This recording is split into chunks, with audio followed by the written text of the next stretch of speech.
Understanding the way that patterns work with a grid is easily the most important thing you can learn about DrumPerfect Pro. Once you understand this basic thing, it will open up to you. This is the song view where you place your patterns into your song. As you can see, there are 64 numbered spots on a grid. You have up to 64 patterns as part of any song. Clicking the audition button lets you listen to your patterns.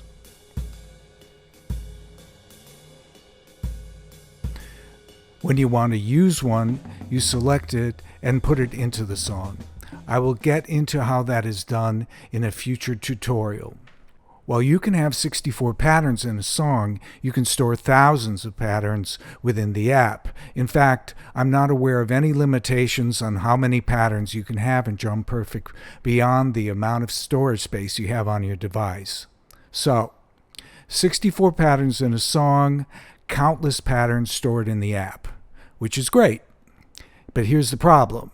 The song that you've made is not a collection of your patterns put in order.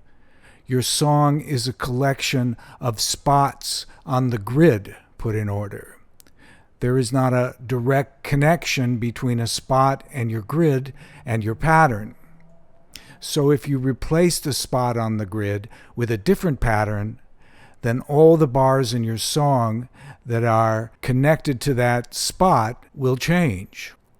Likewise, if you delete the pattern in a spot on the grid, then all those bars will become blank.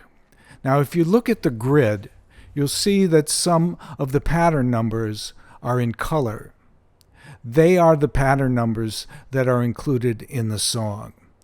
And the colors that they are the same ones as the squares where they are placed. So you'd think, no chance am I going to cover over those colored patterns. But you never create patterns on the song page. You don't load patterns on this page. So I'll be talking about how you save patterns and load patterns in my next 2 tutorials.